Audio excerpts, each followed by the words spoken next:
Mega podcaster and comedian Joe Rogan conducted a 3-hour-plus long interview with 2024 presidential candidate with the Democrats Robert F. Kennedy Jr. That aired yesterday. They covered lots of ground, ranging from COVID, vaccines, 2024, and the CIA in regards to the Kennedy legacy. Let's watch some of that.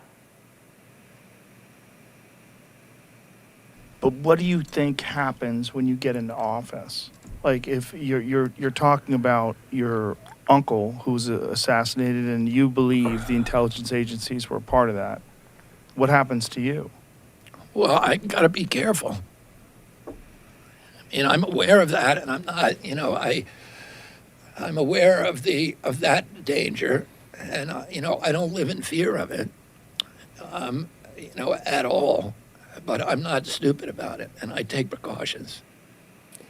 I am interested in what kind of precautions he's taking, Jess, because I think if the CIA decides that he is persona non grata, there's only so much you can do. Someone get your boy a bulletproof helmet. I don't know what else we can do. I know he's out in public. He's posting videos on the campaign trail. He's traveling quite a bit. I mean, if they take him out, will it be before he gets into public office? I'm not quite sure. I think if RFK ends up getting assassinated, it's going to open up a Pandora's box of what's happened with the intelligence community in the United States over the past half a century or more. And so I love when we have members of the Kennedy family giving some insight as to what they believe went down. It seems to be that the consensus generally is JFK, not RFK, but JFK was not a fan at all of how the CIA and covert operations that were done during the Cold War era conducted themselves. He was very critical of it. He didn't like the CIA as a branch of the federal government. And so because of that, it would make sense that he would be a target by the CIA. So I don't think what RFK Jr. said there is some kind of wild conspiracy theory. I think if we look at the pattern of behavior of the CIA and the intelligence community in the United States, it pretty much tracks. Yeah, I mean, it seems basically universally agreed upon, for the most part, that the official narrative regarding the JFK assassination is obviously not accurate. And that necessarily leads people down the rabbit hole of speculating about CIA involvement.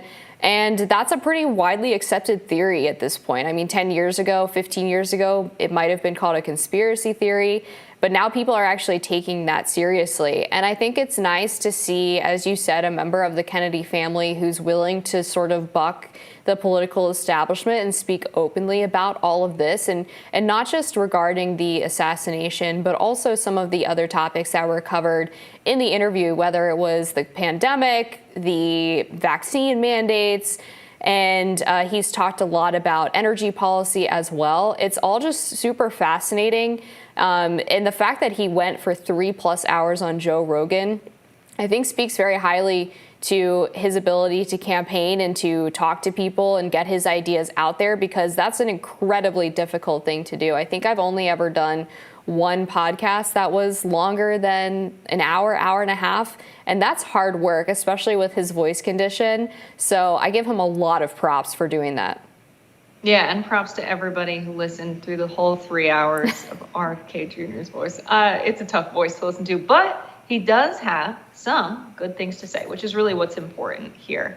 You can't pick your physical form. And so, yeah, he definitely does have a condition when it comes to that. And it's a difficult thing to run with. Joe Biden knows that very well, the kind of reaction you get in the media. But I think just the fact that he was willing to sit down with Joe Biden and openly speak for 3 hours is something in and of itself. So many times we have these candidates that get in front of a camera, get in front of a crowd, and suddenly they're speaking in platitudes. It's very scripted sounding, sounds like they've rehearsed in the mirror and with a team of consultants. People are getting sick of that. I think people have always been kind of turned off by that, But podcasting, I think, is a good platform. I think instead of a presidential debate, if we got just an hour-long podcast describing your policy platform from each of the candidates, that might be more useful than the very polished questions and responses we get when candidates typically run. So these anti-establishment candidates changing the game, I think, is something good in and of itself, even if you don't love RFK Jr. and what he has to say. Yeah, exactly. It's sort of like the Trump phenomenon in the 2016 election, which was you had this guy who appeared to be speaking authentically off the cuff. He injected a lot of humor into his rallies, and that was something that people really resonated with. They wanted to hear from somebody who not only was taking their concerns seriously, but was also able to speak about them in a way that was simple and easy to understand and promised to do something about it. It seems like traditionally, presidential campaigns are so overly scripted, they're so boring, and it creates this sort of unattainable sort of hero status for the people who are running. Like they're supposed to be the saviors of our country, and they speak like the founding fathers wrote, hundreds of years ago, and it's a charade that I think has gotten to be quite silly, especially when you do hear people like Trump, like RFK Jr., like Marianne Williamson, being willing to buck that trend and do something different. And I love that he spoke candidly about topics that are really important. Like he spoke about his uncle's understanding of the military-industrial complex. We have a clip of that. Let's watch.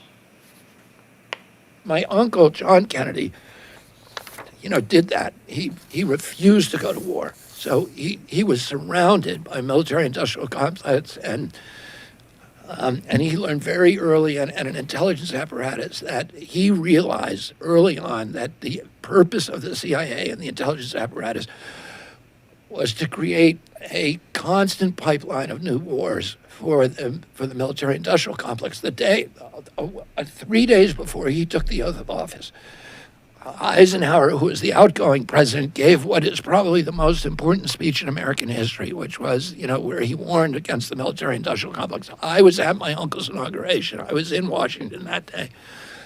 I was a 6-year-old boy. And I was sitting on the stands behind him in front of him during his inauguration. And he understood that. And 2 months later, the military and intelligence came to him and said, we got to invade Cuba. And he was like, I'm not going to Cuba, and I'm not going to let the military. And they said, well, we got all these Cubans trained, and they're going to go attack Castro. And he said, well, we can't, the U.S. government can't be doing that. We can't be attacking. I don't like what Castro's doing down there, but it's not the United States' job to dictate what kind of governments other countries have. That is the real deep state in the United States. The fact that a sitting president could direct the CIA to have operations in the opposite of the direction of what they want to do, and for them to move forward with covert operations to assassinate Castro and what have you. I always was critical of the Reagan administration during the Iran-Contra scandal, when we had Ronald Reagan say he wasn't aware of the arms being sold by way of Iran to the Contras in Nicaragua.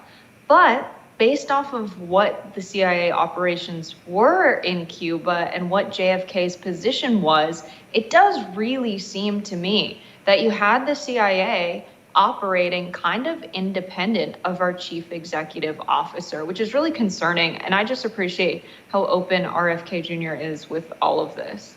Yeah, and you see over time that every individual who speaks out against the military-industrial complex and also just the neoconservative approach to foreign policy gets attacked with all sorts of slander, whether it was Trump for being against the Iraq war and wanting to pull troops from Afghanistan, whether it was Tulsi Gabbard for saying that we shouldn't support regime change in Syria because it would lead to all kinds of instability, or whether it was Tucker or other more populist right individuals warning about sending billions of dollars to Ukraine and weapons that we're unable to properly track or account for. I mean, all of these people have been just totally, criticized to the ends of the earth by the establishment because they've dared to speak out about Americans getting involved in more foreign conflict that doesn't have any tangible benefit to their everyday lives. And I think this is at the heart of our democracy. We don't have candidates running for president talking about foreign policy near as much as we should. And it's at the heart of our democracy to choose who is going to be at the head of the US military, the largest military in the world. That's very important. And so when you have candidates that shy away from talking about really key foreign policy issues, not only that, but it's a threat to our national security, the covert operations that the CIA and intelligence community have executed over the past half of a century. Every other country around the world is acutely aware of those operations. They've had their leaders couped by the CIA. They've had elections overturned by the CIA. They know very well what the United States has been up to abroad, more so than many citizens in the United States, because this is not stuff that we teach. But it is critically important that we pick someone for president that is going to set us on a different path. And I think that it should be a requirement of anyone who cares about the fate of the country and the fate of the world to vote for a president who at least acknowledges that history and wants to go on a different path. I think it would be absurd for anyone to say, well, I still think the United States is like a bastion of freedom and democracy in the world. And whenever we intervene, it's to spread democracy. It's very clear from the pattern of behavior that that's not the case. And I understand it's not something that's taught, and it's not something many people would be aware of. And that's why it's good RFK is bringing it into the conversation for those folks. Yeah, it's a very arrogant view of foreign policy, and I would only remind the neocons who are obsessed with this idea of nation building that this was not the conception of foreign policy that the founding fathers they so revered had for our country. More rising after this.